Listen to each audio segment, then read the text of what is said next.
बहुत बहुत स्वागत है आपका मेरे चैनल पर प्राइम मैथमेटिक्स।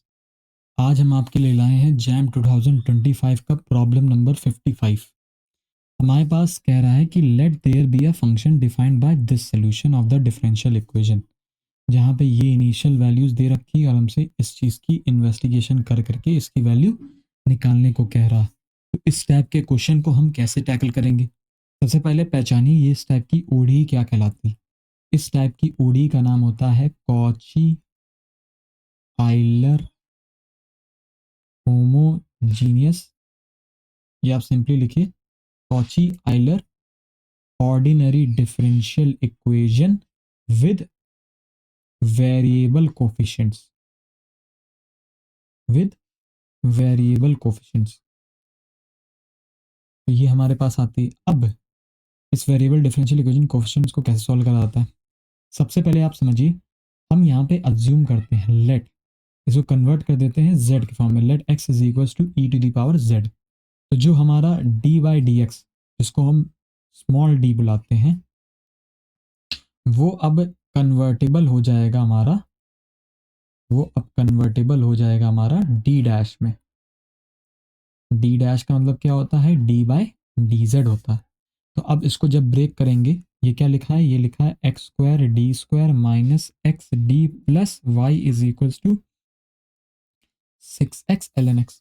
अब इसको जरा हम देखें तो हमें क्या मिलेगा? हमें मिलेगा D dash minus one minus D dash plus one times of y is equals to x के क्या रख देंगे? ई की power z dot Z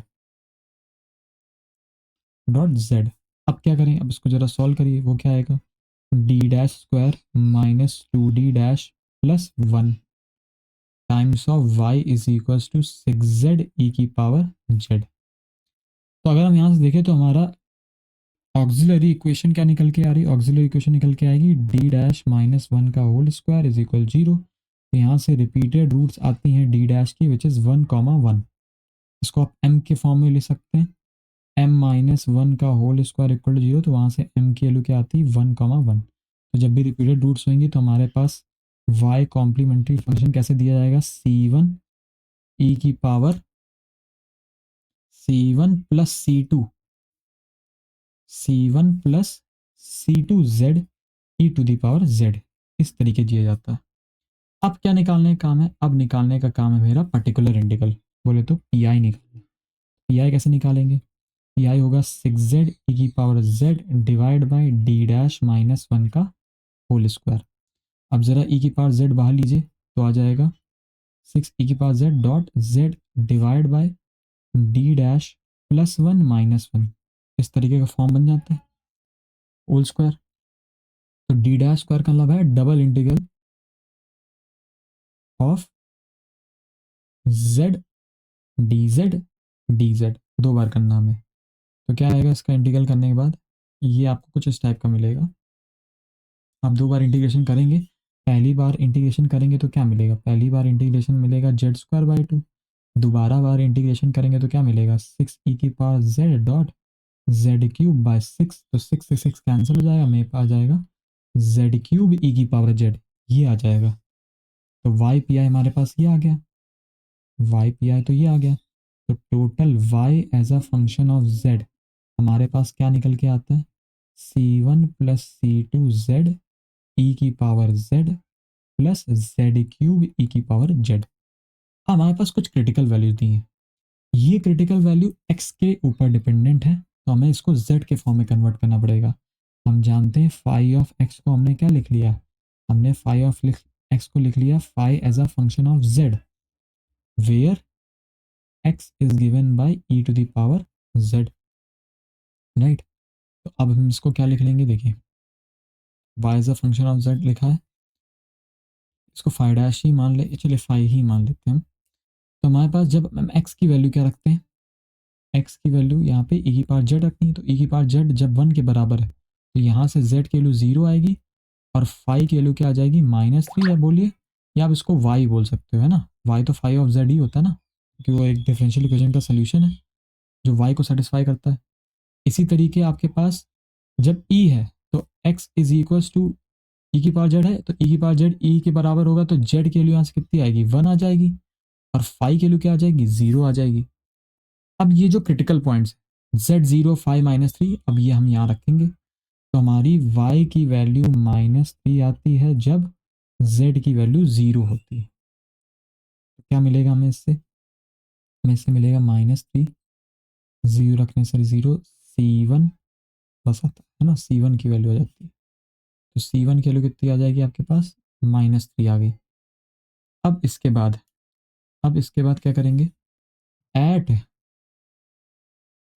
eight y is equals to, अब y की वैल्यू क्या रखने वाले हैं हम, अब y की वैल्यू 0 रखेंगे, z की वैल्यू 1 रखेंगे, समझ रहे हैं।